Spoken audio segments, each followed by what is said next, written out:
Irmãos e amigos, estamos aqui mais uma vez para o nosso momento de fé. Prazer estar contigo. Não esqueça de se inscrever, dar o seu like e compartilhar o momento de fé com seus amigos na internet. Queremos também declarar que a nossa igreja ela realiza cultos aos domingos às 9h30 da manhã, novo horário, 9h30 da manhã, e às 18 horas. E esses cultos de domingo são transmitidos pelo nosso canal no YouTube. E às quartas-feiras temos um culto presencial, que é o nosso culto de fé e milagres, às 19h30. Se você desejar estar conosco, se mora aqui pelo Rio de Janeiro, na descrição do canal você encontrará o endereço, os dias e horários de culto. Você será muito bem recebido aqui no nosso meio. Estamos falando agora nesse período sobre medo, né? Eu quero ler uma história muito interessante que se encontra lá em 1 Samuel, capítulo 16, a partir do versículo 11. Do versículo 11 ao versículo 13. Perguntou Samuel a Jessé: acabaram-se os teus filhos? Ele respondeu: ainda falta o mais moço, que está apacentando as ovelhas. Disse, pois, Samuel a Jessé: manda chamá-lo, pois não nos assentaremos à mesa sem que ele venha.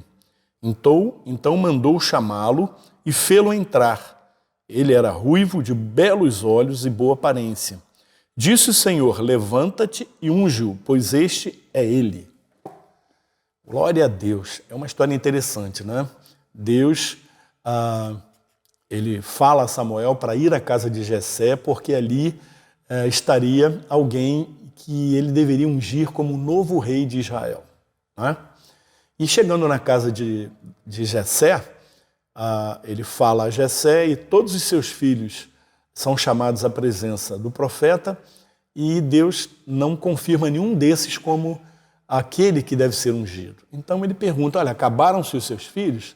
E ele diz: não, tem um ainda lá cuidando das ovelhas. Então chama-o, porque não assentaremos à mesa enquanto ele não estiver aqui. E quando Davi entra, Davi era um jovem, um adolescente, e Deus fala ao coração de Samuel: unge-o, pois este é ele. Então, Davi, ele era somente um adolescente, como eu falei aqui, e ele fazia o trabalho que ninguém queria fazer, né? Os seus irmãos eram todos soldados lá do exército de Israel, estavam ocupados nas batalhas de Israel, e alguém tinha que cuidar das ovelhas, né? E estava lá Jessé, obedientemente, cuidando das ovelhas, quando Deus o chamou para ser ungido rei de Israel. Por quê? Porque Deus, ele olhou para Davi e ele não viu aquele Davi frágil, cuidando de ovelhas, mas viu que estava dentro dele, né? Um futuro rei para aquela nação. É muito bom saber que o Senhor, ele nos vê não como somos hoje, mas nos vê como aqueles que podemos ser amanhã, né? Não que eu sou hoje, mas quando Deus nos olha, ele olha para o futuro e ele vê todo o potencial que colocou em nós para sermos pessoas maiores, pessoas mais relevantes. Então, Davi foi enviado pelo seu pai até os seus irmãos, depois disso, para saber como eles estavam, porque eles estavam guerreando contra os filisteus. E quando Davi chega ali no campo de batalha, ele se depara com um gigante, Golias, afrontando o exército de Israel, desafiando o exército de Israel, e o exército de Israel todo encolhido com medo, inclusive o próprio rei também estava ali com medo daquele gigante. Mas quando Davi olhou aquele gigante, ele não viu o gigante, a sua força, o seu poder, mas ele viu um incircunciso, ou seja, alguém que não temia a Deus, alguém que não tinha nenhum compromisso com Deus, então ele decidiu corajosamente enfrentá-lo, né? Ele se decidiu a enfrentar aquele gigante. E ele teve fé que Deus daria vitória a ele, mas ele também teve coragem. Não basta fé, como eu já falei. Temos que também agir, temos que ter coragem. Então ele agiu porque durante toda a sua vida ele já vinha cultivando essa coragem no seu interior. Ele conta que por 2 vezes teve que enfrentar uma vez um leão e outra vez um urso para proteger as ovelhas de seu pai, e ele lutou com esses animais e venceu esses animais.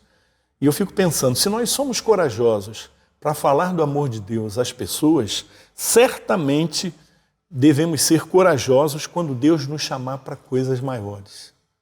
Né? Davi estava ali cuidando de ovelhas e teve que enfrentar ali leão e o urso. E quando ele chegou naquela batalha, ele sabia o Deus que estava com ele, que daria vitória a ele. Então, quando nós avançamos com uma fé corajosa, o Senhor sempre nos levará a vencer os gigantes que se aproximarão de nós. Confie em Deus, em nome de Jesus. Vamos orar? Feche os seus olhos. Vamos orar hoje, nesse momento. Vamos orar pela igreja no Brasil. Feche os seus olhos. Pai amado e bendito, quero colocar em tuas mãos a igreja que proclama o teu nome nessa nação, Pai. Abençoa os teus servos, inspira os pastores com autoridade e poder para que possam pregar a tua palavra com poder e também toca no coração, Senhor, das pessoas para que possam ouvir a tua palavra e se renderem aos teus pés. Dá ousadia e coragem a todos aqueles que confessam o teu nome. Vivemos momentos difíceis aqui no nosso país, mas que nós não tenhamos medo, mas que possamos prosseguir cumprindo o teu ID e falando de Jesus a toda criatura, Pai. E nós te agradecemos por tudo que o Senhor vai fazer, em nome do teu Filho Jesus. Amém e amém. Querido, até o próximo momento de fé e até lá que Deus te abençoe abundantemente.